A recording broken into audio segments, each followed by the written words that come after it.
नमस्कार, दिन भर की बड़ी खबरों में आपका स्वागत है। मैं हूं परवीन शेख। आज इस बुलेटिन में बात होगी मोदी सरकार के आखिरी पूर्णकालिक बजट की। बजट को लेकर सत्ता पक्ष और विपक्ष के दावों की जानेंगे। संसद में कैसे हुआ राहुल गांधी का स्वागत, मोदी सरकार से क्यों नाराज है बंगाल की सीएम ममता बनर्जी। बात करेंगे तेलंगाना में राज्यपाल को लेकर मचे सियासी घमासान की। जोशीमठ के बाद कर्णप्रयाग और रुद्रप्रयाग में आई बड़ी आफत की। और बुलेटिन के आखिर में बात होगी आज से बदले नए नियमों की। लेकिन तमाम बड़ी खबरों से पहले एक नजर सुर्खियों पर। तेलंगाना में चुनावी सरगर्मियां हुई तेज। 6 फरवरी से तेलंगाना कांग्रेस प्रदेश अध्यक्ष रेवंत रेड्डी करेंगे पदयात्रा की शुरुआत।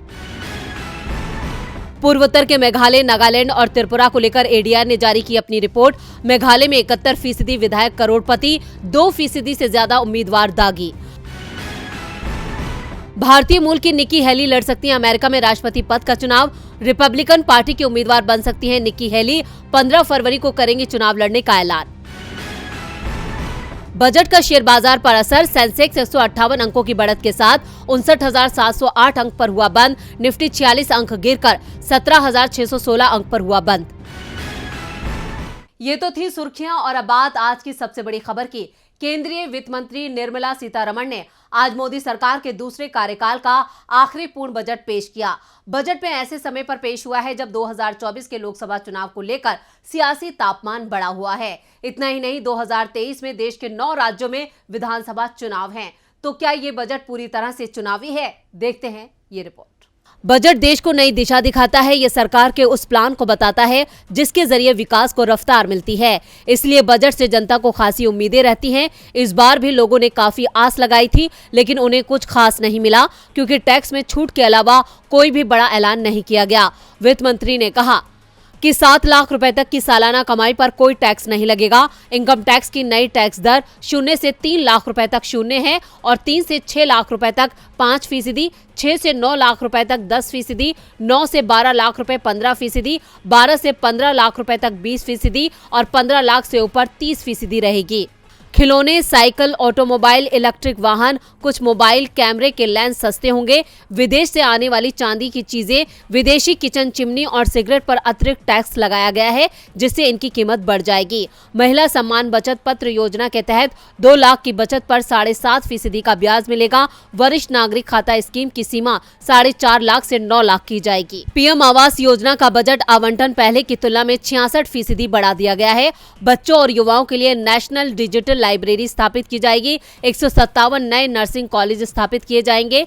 पीएम प्रणाम योजना की शुरुआत होगी। गोवर्धन स्कीम के तहत 500 नए संयंत्रों की स्थापना की जाएगी। अगले वित्त वर्ष में रेलवे के लिए 2.40 लाख करोड़ रुपए का प्रावधान किया गया है। इस बार के बजट में किसानों से लेकर रेलवे पर जमकर पैसा लुटाया गया है। वहीं मिडिल क्लास को कुछ खास नहीं दिया गया, जिससे लोगों में निराशा है। इस बार भी आम जन को राहत के नाम पर बजट में सिर्फ चुनावी घोषणाएं ज्यादा दिखाई दी। इधर बजट को लेकर विपक्ष का साफ कहना है कि यह आम लोगों का नहीं बल्कि खास लोगों का बजट है। इस बजट में भी गरीब के लिए 5 किलो अनाज के सिवा कुछ नहीं है।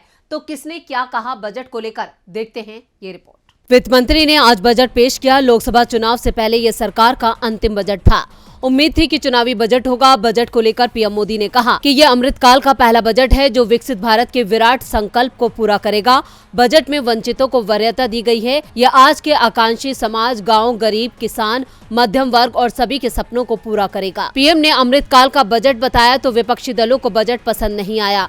राज्यसभा में विपक्ष के नेता और कांग्रेस अध्यक्ष मल्लिकार्जुन खड़गे ने कहा, इस बजट को नाम बड़े और दर्शन छोटे बजट कहेंगे। इस बजट में दलित, आदिवासी, पिछड़े वर्ग के कल्याण के लिए कुछ भी नहीं है। मनरेगा का बजट 38,468 करोड़ रुपए कम कर दिया। ऐसे में गरीबों का क्या होगा? शिक्षा और स्वास्थ्य बजट बढ़ाने की जगह कम कर दिया गया। इस बजट में भयंकर बेरोजगारी का हल ढूंढने की कोई भी कोशिश नहीं की गई। बजट में किसानों के एमएसपी की गारंटी भी नहीं है। बजट में दलित, आदिवासी, पिछड़े वर्ग के कल्याण के लिए कुछ भी नहीं है। दिल्ली के सीएम अरविंद केजरीवाल ने कहा कि देश की राजधानी के साथ फिर सौतेला व्यवहार किया गया। दिल्ली वालों ने पिछले साल 1.75 लाख करोड़ रुपए का टैक्स दिया, लेकिन विकास के नाम पर दिल्ली को सिर्फ 325 करोड़ रुपए मिले। अखिलेश यादव ने इसे भाजपाई बजट बताते हुए कहा, इसमें गरीब, मजदूर, किसानों के लिए कुछ भी नहीं है। व्यापारियों में भी इस बजट से निराशा है। पश्चिम बंगाल की सीएम ममता बनर्जी ने बजट को भविष्यवादी न होकर अवसरवादी और गरीब विरोधी बताया। उन्होंने कहा कि बजट में रोजगार को लेकर कुछ भी नहीं है। सरकार का ध्यान रोजगार देने की जगह सब कुछ बेचने पर है। बजट को विपक्ष ने पूरी तरह से चुनावी बजट करार दिया, जिसमें सिर्फ घोषणाएं हैं और कुछ नहीं। भारत जोड़ो यात्रा में 4000 किलोमीटर की पदयात्रा करने के बाद आज राहुल गांधी संसद पहुंचे, जहां भारत जोड़ो यात्रा के नारे लगाकर राहुल गांधी का स्वागत किया गया। आज लोकसभा में बजट पेश किया गया, जिसमें चुनावी घोषणाएं ज्यादा थी। इस बीच बजट सत्र के लिए आज कांग्रेस सांसद राहुल गांधी भी संसद पहुंचे। संसद भवन पहुंचते ही वहां मौजूद पार्टी के नेता और दूसरे नेताओं ने भारत जोड़ो यात्रा के नारे लगाए। कांग्रेस ने अपने ट्विटर हैंडल पर राहुल की पार्लियामेंट एंट्री का वीडियो पोस्ट करते हुए लिखा है,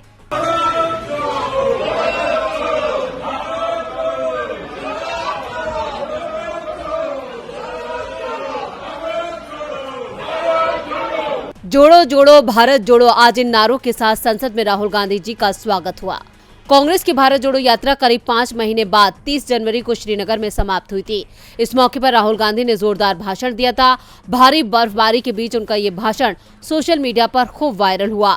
भारत जोड़ो यात्रा ने राहुल गांधी की छवि को पूरी तरह से बदल दिया है। आज संसद पहुंचे राहुल गांधी काफी गंभीर नजर आए। राहुल की मौजूदगी से विपक्ष को काफी मजबूती मिली है। यात्रा के समापन कार्यक्रम में भी कांग्रेस ने विपक्षी एकजुटता दिखाने की कोशिश की थी। कई विपक्षी दलों ने राहुल गांधी के नेतृत्व की सराहना करते हुए उन्हें देश के लिए आशा की किरण बताया। कांग्रेस की भारत जोड़ो यात्रा 4080 किलोमीटर के सफर के बाद 30 जनवरी को श्रीनगर में संपन्न हुई। पिछले साल 7 सितंबर को कन्याकुमारी से शुरू हुई यात्रा 12 राज्यों और 2 केंद्र शासित प्रदेशों से होकर गुजरी।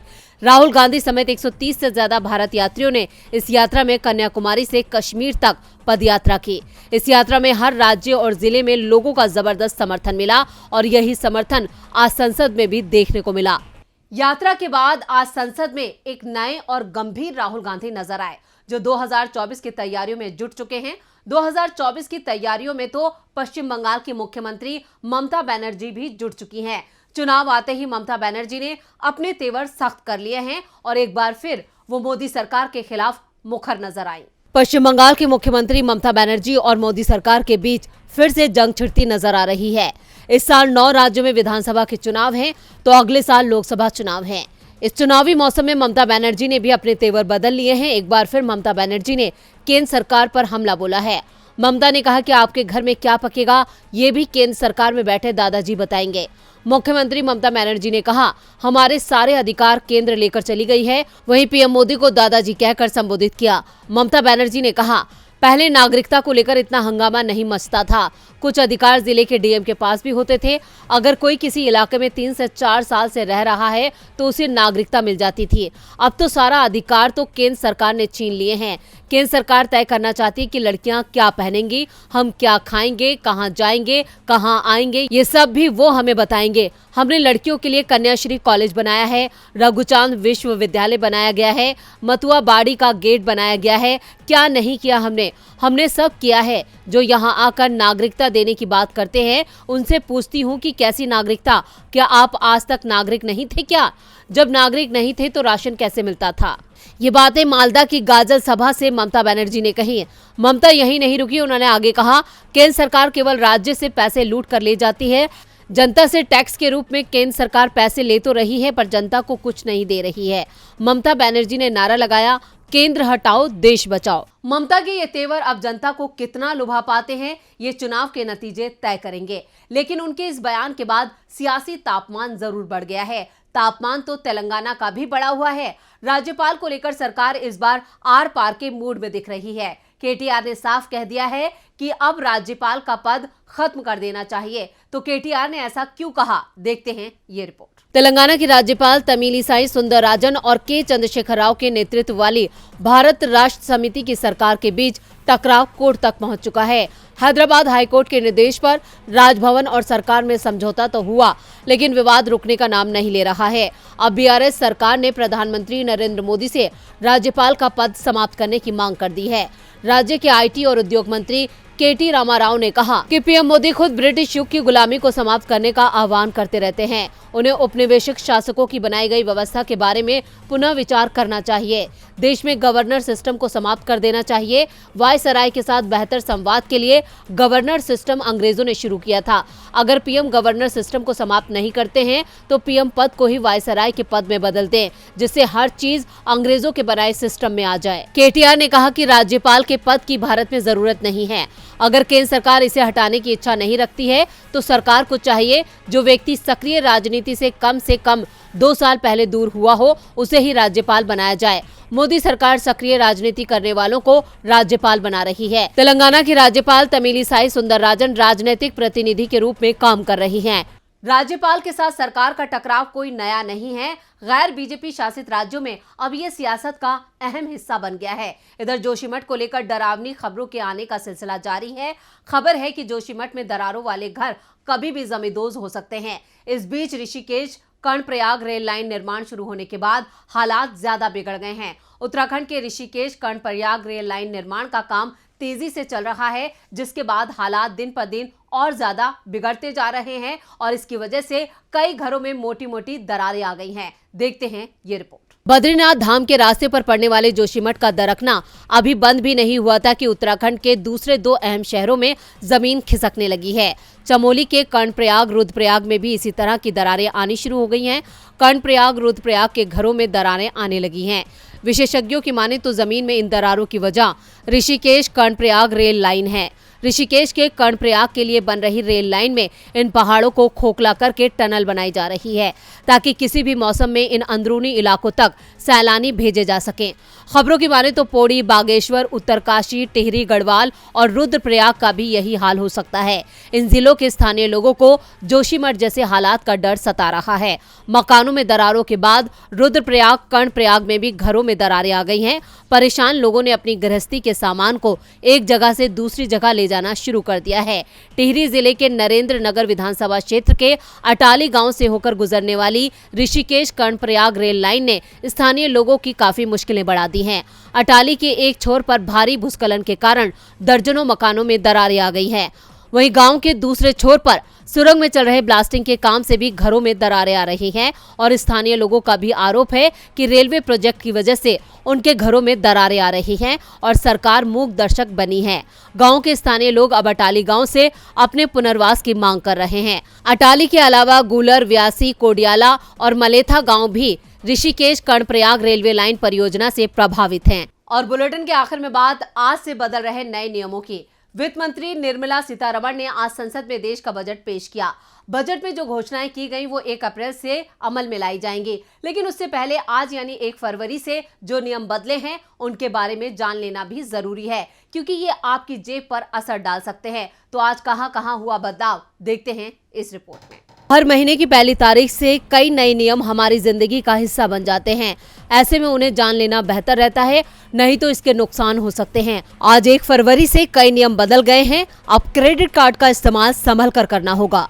क्रेडिट कार्ड में रेंट भरने पर अब कार्ड होल्डर को कोई रिवार्ड पॉइंट नहीं मिलेगा। इसके अलावा किराए के भुगतान पर 1% शुल्क और देना होगा। ये नियम बैंक ऑफ बड़ौदा के क्रेडिट कार्ड होल्डर्स पर आज से लागू हो गए हैं। दूसरे बैंक भी जल्द ही ये नियम लागू करेंगे। अगर आप गाड़ी खरीदने का प्लान कर रहे हैं तो आपको अपनी जेब और ढीली करनी होगी। खासतौर पर टाटा मोटर्स की गाड़ी खरीदने वालों को 1.2% ज्यादा कीमत चुकानी होगी। टाटा के सभी मॉडल की गाड़ियां आज से महंगी हो गई हैं। मुंबई और उसके आसपास रहने वालों के लिए राहत की खबर है। सीएनजी की कीमत में 2 रुपए 50 पैसे की कटौती की गई है। मुंबई में सीएनजी की कीमतें 89 रुपए 50 पैसे प्रति किलोग्राम से घटाकर 87 रुपए प्रति किलोग्राम हो गई हैं।